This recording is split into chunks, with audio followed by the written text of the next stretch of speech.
The beginning of the music video is beautiful and happy. It's perfect, almost too good to be true. And right before the title, we get the first indication that there is something wrong.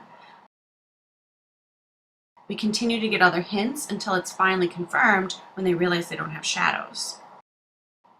But even as we see signs that something is wrong, we see them ignoring the signs. The blindfolds are a symbol of that. Submerging the clock in water suggests wanting to stop time.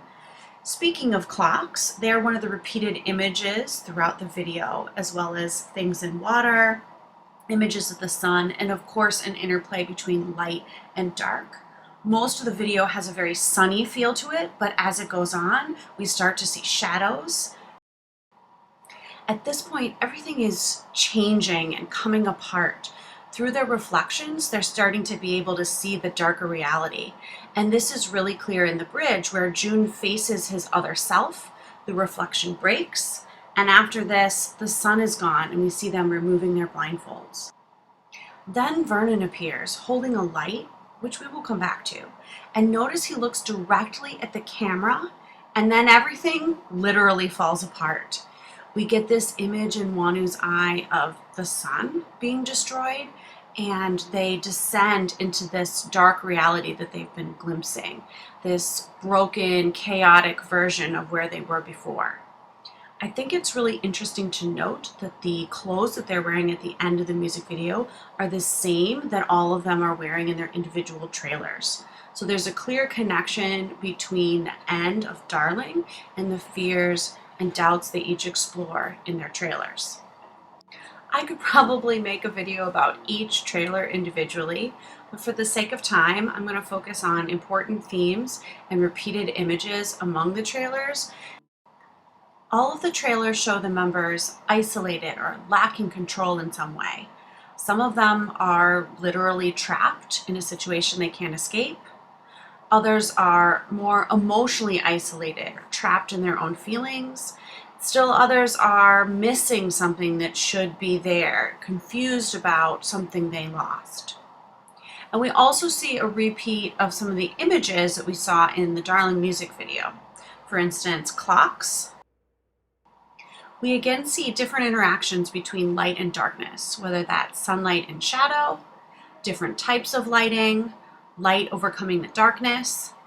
And another theme that we see, interestingly, something different from the Darling music video, is the introduction of old technology. You'll notice that everything in the trailers looks a little bit out of date. And this actually continues on into the photo shoots until we get to the final photo shoot. Another thing I noticed is that each member looks directly at the camera at least once in their trailer. And after they look at the camera, something changes. It's most obvious in Joshua's trailer, but it occurs in all of the members. And we're going to see it especially in the next two trailers that we're going to go into a little more depth with, Vernon and Wanu. The imagery in Vernon's trailer clearly suggests that he is the fish in the bowl. The setup of it with him being wet and all the reflection and light around him, the words are written backwards, which suggests that they are being written from the outside and placed on him. So it seems like Vernon's fear is being trapped or labeled by people from the outside. We also see in his trailer, though, that he's swimming freely, and at the end we see him surfacing and taking the toy fish out of the bowl, a clear indication that he is able to escape from his fear. And this is the trailer that, to me, is clearest on its connection to the I'm Not 17 videos, which were posted on Twitter.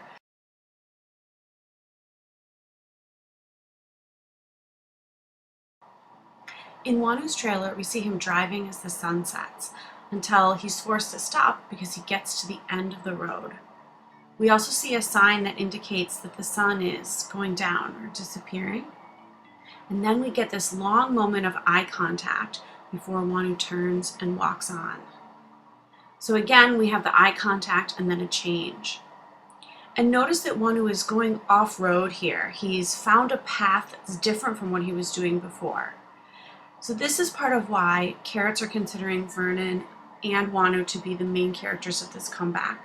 Both of them are seeing ways out of their situation, unlike the rest of the trailers. The last thing I'll mention about the trailers is this beautiful image that's been created with the lines at the beginning of each. It's clearly supposed to evoke a sun connecting to the album title. Next, we have the photos and Instagram posts that go with them, and the story starts to really take off.